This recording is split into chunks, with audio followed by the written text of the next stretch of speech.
ಜೀವನದಲ್ಲಿ ನೆಮ್ಮದಿ, ಶಾಂತಿ, ಕಾಳಜಿ, ಸ್ನೇಹ, ಪ್ರೀತಿ ಇವೆಲ್ಲವೂ ಒಬ್ಬರ ಹತ್ರನೇ ಸಿಕ್ಕಿದ್ರೆ ತುಂಬಾ ಚೆನ್ನಾಗಿರೋದು ಅಲ್ವಾ? ಆದ್ರೆ ಸಿಗುತ್ತಾ?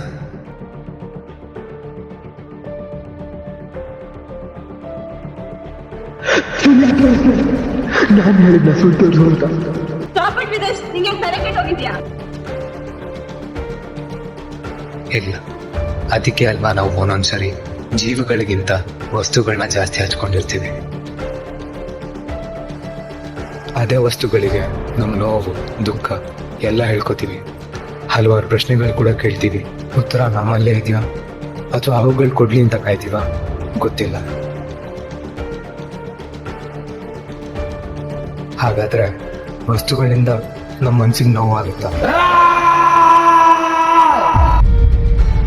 ಪ್ರತಿಯೊಬ್ಬರ ಲೈಫಲ್ಲೂ ಒಂದು ವಸ್ತು ಅವ್ರ ಜೀವನದಲ್ಲಿ ಒಂದು ಪಾತ್ರನ ನಿರ್ವಹಿಸಿರುತ್ತೆ.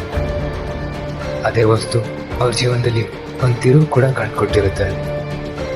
ಆ ತಿರುವು ನನ್ನ ಜೀವನದಲ್ಲಿ ಬರೋದೇ ಈ ಕಥೆ.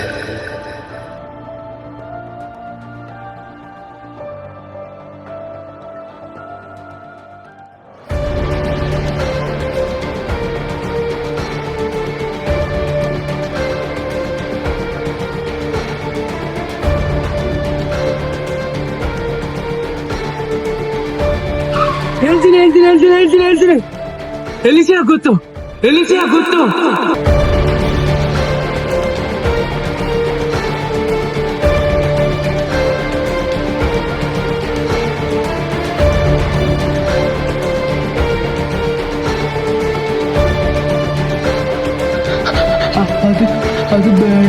ಅದು ಬೇಡ, ಇದು ಬೇಕು.